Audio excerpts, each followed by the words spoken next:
മാതാപിതാക്കളെ ഒന്ന് ശ്രദ്ധിക്കണേ. പിഞ്ചുകുട്ടികളെ തട്ടിക്കൊണ്ടുപോകുന്നവർ നമ്മുടെ നാടിന്റെ സമീപ പ്രദേശങ്ങളിലും എത്തിയിരിക്കുന്നു.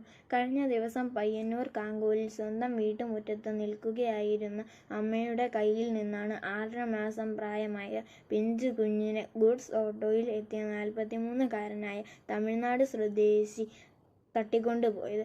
കുട്ടിയുടെ അമ്മ ഉടൻ തന്നെ നാട്ടുകാരെയും പോലീസിലും വിവരം അറിയിച്ചതുകൊണ്ട് തൃക്കരിപ്പൂരിൽ നിന്നും കുട്ടിയെ തിരിച്ചു കിട്ടി. പ്രതിയെ പോലീസ് പിടികൂടുകയും ചെയ്തു. കങ്കനാടിയിൽ നിന്ന് 2.5 വയസ്സുള്ള പെൺകുട്ടിയെ തട്ടിയെടുത്ത് ട്രെയിനിൽ യാത്ര ചെയ്യുകയായിരുന്ന എറണാകുളം സ്വദേശിയായ 49-കാരൻ കാസർഗോഡ് റെയിൽവേ പോലീസിന്റെ പിടിയിലായ വാർത്ത ഇന്ന് വന്നിരിക്കുന്നു. പ്രിയ രക്ഷിതാക്കളെ, നമ്മൾ കൂടുതൽ ശ്രദ്ധിക്കേണ്ടിയിരിക്കുന്നു.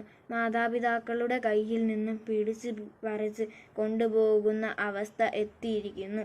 പ്രായമായ വല്യപ്പനോ വല്യമ്മയോ കുഞ്ഞുമക്കളെ ഏൽപ്പിച്ച് പുറത്തു പോകുന്നവർ കൂടുതൽ കരുതണം.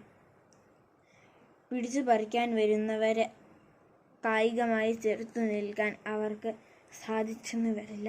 അതുപോലെ സ്കൂൾ വാഹനത്തിൽ കുട്ടികളെ അയക്കുന്നവർ സ്കൂൾ വാഹനത്തിൽ തന്നെ കുട്ടികൾ പോയെന്ന് ഉറപ്പുവരുത്തണം. തിരിച്ചു വരുന്ന കുട്ടികളെ മുതിർന്ന കുട്ടികൾ കൂടെയില്ലെങ്കിൽ വാഹനം കാത്തുനിന്ന് രക്ഷിതാക്കൾ ആരെങ്കിലും കുട്ടികളെ കൂട്ടിക്കൊണ്ടുപോകണം. കുഞ്ഞു കുട്ടികൾ മാത്രമുള്ള അംഗൻവാടികൾ തങ്ങളുടെ കുട്ടികളെ വളരെയേറെ ശ്രദ്ധിക്കേണ്ടിയിരിക്കുന്നു. പൊതുസ്ഥലങ്ങളിൽ മാത്രമല്ല, സ്വന്തം വീട്ടിൽ പോലും കുട്ടികൾ സുരക്ഷിതമല്ലാത്ത സാഹചര്യമാണ്. ഇത് ആരെയും ഭയപ്പെടുത്തുവാൻ പറയുന്നതല്ല. സൂക്ഷിച്ചാൽ ദുഃഖിക്കേണ്ട എന്ന് പഴമക്കാർ പറയുന്നത് ശരിയാണ്. നമ്മളെക്കൊണ്ട് കഴിയും വിധം ശ്രദ്ധിക്കണം. പരിചയമില്ലാത്ത ആളുകൾ തരുന്ന മിഠായി വാങ്ങരുത് എന്ന് ഒട്ടുമിക്ക കുട്ടികൾക്കും അറിയാം. എന്നാൽ ഞാൻ പറയട്ടെ, പരിചയമുള്ളവർ തന്നാലും നോ എന്ന് പറയണം.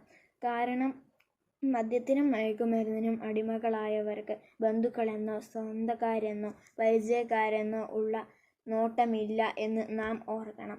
ആരെയും വിശ്വസിക്കരുത് എന്നല്ല പറഞ്ഞതിൻ്റെ അർത്ഥം. നമ്മളെയും നമ്മളുടെ കുട്ടികളെയും നമ്മൾ കരുതണം, അത്രമാത്രം. എന്തെങ്കിലും ഒരു അനർത്ഥം സംഭവിച്ചിട്ട് പാർട്ടിക്കാരെയോ ഭരിക്കുന്നവരെയോ പോലീസിനെയോ മതവിഭാഗങ്ങളെയോ കുറ്റം പറഞ്ഞിട്ട് കാര്യമില്ല. മുതിർന്ന കുട്ടികളോട് ഞാൻ പറയട്ടെ, നിങ്ങളെ ആരെങ്കിലും വഴിയിൽ വെച്ച് ഏതെങ്കിലും വാഹനത്തിൽ തട്ടിക്കൊണ്ടു പോകാൻ ശ്രമിച്ചാൽ പെട്ടെന്നുള്ള അക്രമത്തിൽ കായികമായി നിങ്ങൾക്ക് ചെറുത്തു നിൽക്കാൻ സാധിച്ചെന്ന് വരില്ല. കരാട്ടെ പഠിച്ചവരെയല്ല ഉദ്ദേശിക്കുന്നത്. നിങ്ങളുടെ കയ്യിൽ ഒരു ആയുധവും ഇല്ല. പക്ഷെ ഒരു കാര്യം ചെയ്യാം. നിങ്ങളുടെ സർവ്വശക്തിയുമെടുത്ത് ഉച്ചത്തിൽ അലറി വിളിച്ച് കരഞ്ഞ് പരിസരത്തുള്ളവരുടെ ശ്രദ്ധ നേടുക.